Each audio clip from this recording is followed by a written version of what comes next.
ससुर के बतिया बताब कैसे हो। ए सखी ससुर के बतिया बताब कैसे हो। हमके बड़ी सुख मिलल सैया के संगे में। हमके बड़ी सुख मिलल सैया के संगे में। हमके बड़ी सुख मिलल पिया के गोदिया। ममता की मूरत बारी सासु जी हमारी। ममता की मूरत बारी सासु जी हमारी।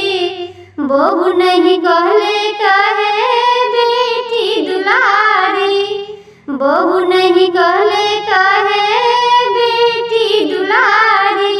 ए सखी देवर रसगुल्ला पिलाई कैसे। ए सखी देवर रसगुल्ला रस पिलाई कैसे।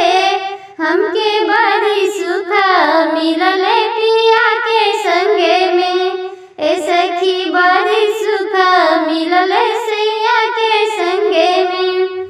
ए सखी ससुर के बतिया बताब कैसे हो। ए सखी ससुर के बतिया बताब कैसे हो।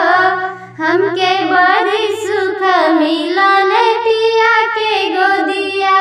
हमके बड़ी सुख मिलल सैया के संगे में। ए सखी ससुर के बतिया बताब कैसे हो।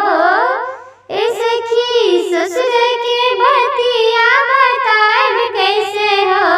हमके बड़ी सुख मिलल पिया के संगे में। हमरो ननदिया बड़ ललका जिलेबिया। हमरो ननदिया ललका जिलेबिया। हमसे बनावे रोजे रोजे चोटिया न हो। हमसे बनावे रोजे रोजे चोटिया न हो।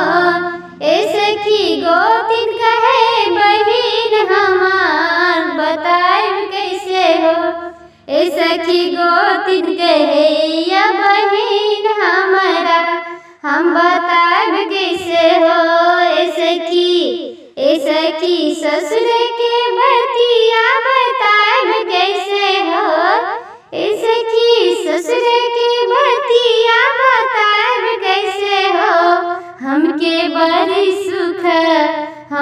बड़ी सुख मिलल सैया के संगे में। हमके बड़ी सुख मिलल सैया के संगे में। गोतनी बड़ी